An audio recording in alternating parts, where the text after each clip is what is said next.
Hey there, cats and kitties. I am the Blues Man, Johnny Blues, and with this video, I'll be discussing my thoughts on episode 24 of the anime series Ushio to Tora. And this was really kind of a cute episode, calling back on Inoue, which she's been out of the loop for a while, and I'm really, with the beginning of this episode, her sort of inner monologue describing who she is, what her name is, her interests, loving the pennants and collecting them, her favorite food being chicken and everything.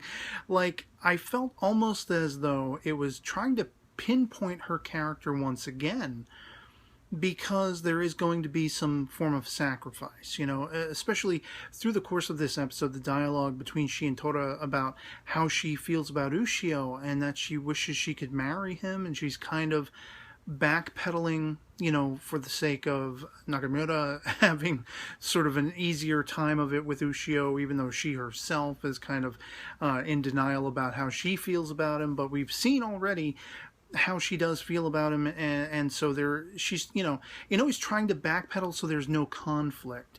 But I also feel like it's going to be a grander scheme at play, because one of my speculations was, why would they be so early on in the course of the series talking about how much she looks like Jime and everything like that? Could she be part of that lineage, was a lot of the early speculation, and why at this juncture would her life be, put in danger, and why would all these things be coming to the fore? It almost feels like, you could almost approach this episode like it's kind of a filler. It doesn't have much to do, perhaps. That's the feeling, the vibe of it, with the greater plot that has been going on. But I do feel like there has to be a reason at this stage of the game for them to want to focus on her. And what could that be? And it has to be something very integral to the plot. And speaking, again, that line of thinking that perhaps a sacrifice is coming. Perhaps this is to try to draw us back into her character, make us feel for her character, which I did by the end of this episode, as I say. Is really heartwarming and cute to see how she feels so trusting toward Tora. And Tora in this episode, talk about, the time travel thing a few episodes ago. A complete blindsided addition to this entire series. Well, now we have another power that Tora can apparently do. He can transform himself into human form and take on the guise of people. In this case, he takes on the guise of Inoue twice in this episode to try to protect her, and place himself in the line of fire, as a means of protecting her. It's just I love the fact that there's so much great depth and characterization with these characters. You really feel for them with Inoue. Like I said, I was really fearful this was going to be the turning point episode. This was going to be where it all happens. And then we had, these two monster guys, business conglomerate, seeming though they may be, and their whole... I love the philosophical question. They don't seem to comprehend human existence and selflessness and what death penultimately means. And you have the one guy with the weird tongue who's sucking brains out of people who can't really equate what all of that means and how all of that plays out. And so there's a lesson on their part to be learned, but it's also something that's been an evolving, unfolding lesson, especially for Tora, in his, dealing with Ushio, now dealing with Inoue. He's constantly got this concept of, I'm going to eat them. That's the only reason I'm hanging around with them. He's in denial about how he really feels, that we've seen, in depiction, in evidence, with his characterization all through the course of this series, time and time again. Has he gone and saved Ushio? Has he gone and saved Inoue? Inoue is very appreciative of this. Ushio is very appreciative of this. They still have the adversarial thing going on between them, whatever like that. It's a constant sort of hurdle for him to get over, to admit to himself, I care about these human beings. I'm a monster. My sort of impetus in being a monster, a very sort of knee-jerk reaction thing, down to who and what I am is, I'm going to eat them.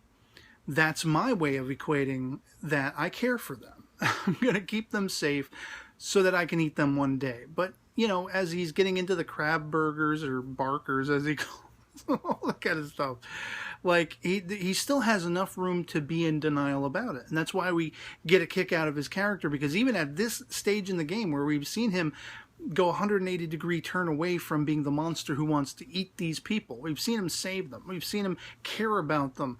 He's still banging on with that. Like, he's stubborn as all hell. You know, that's why we dig him. And seeing Inoue putting that to the test.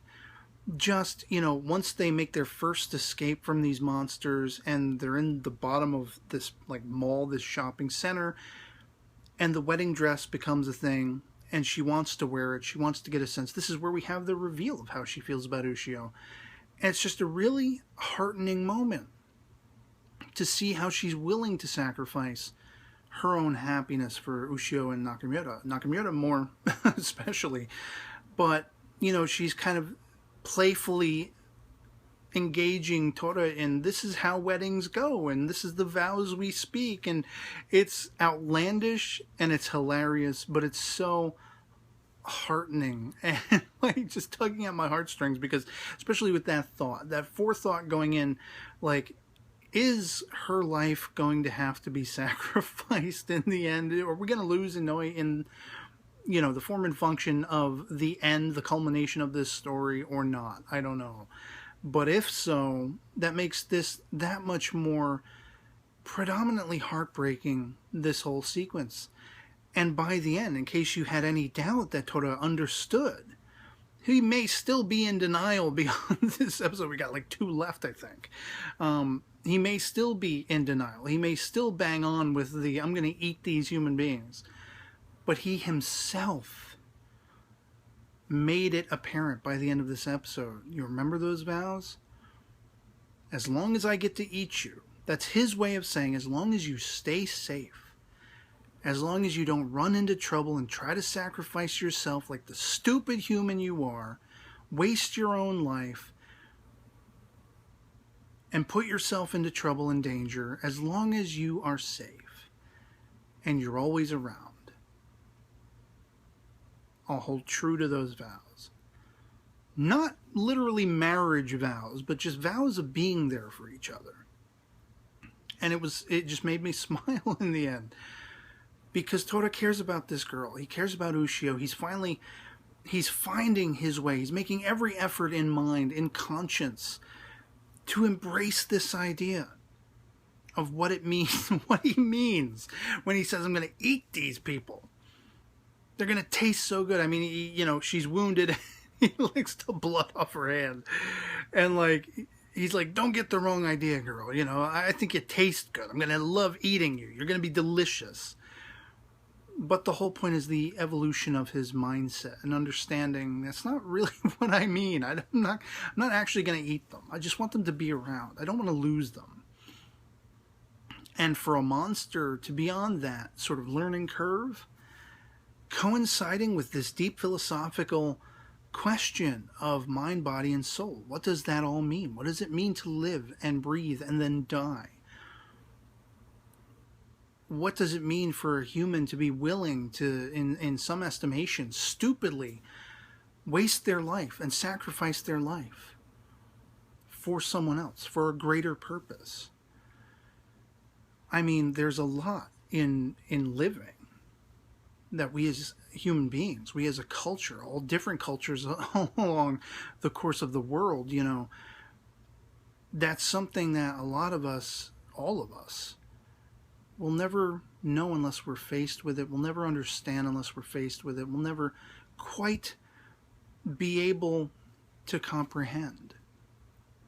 We kind of just live by the seat of our pants and make the most out of life as we can, and hope that it'll have been a good experience by the end.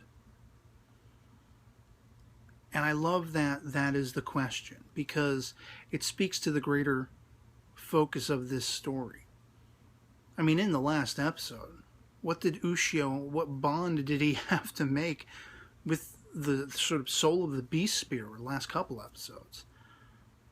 An idea of, even if it means letting this beast spear's power be all-consuming to my own soul, even if I lose myself, the greater good will be served. The destruction of Hakama no Mono and the safety of the world would be the utmost in the wake of it. Then that's an easy choice to make for Ushio.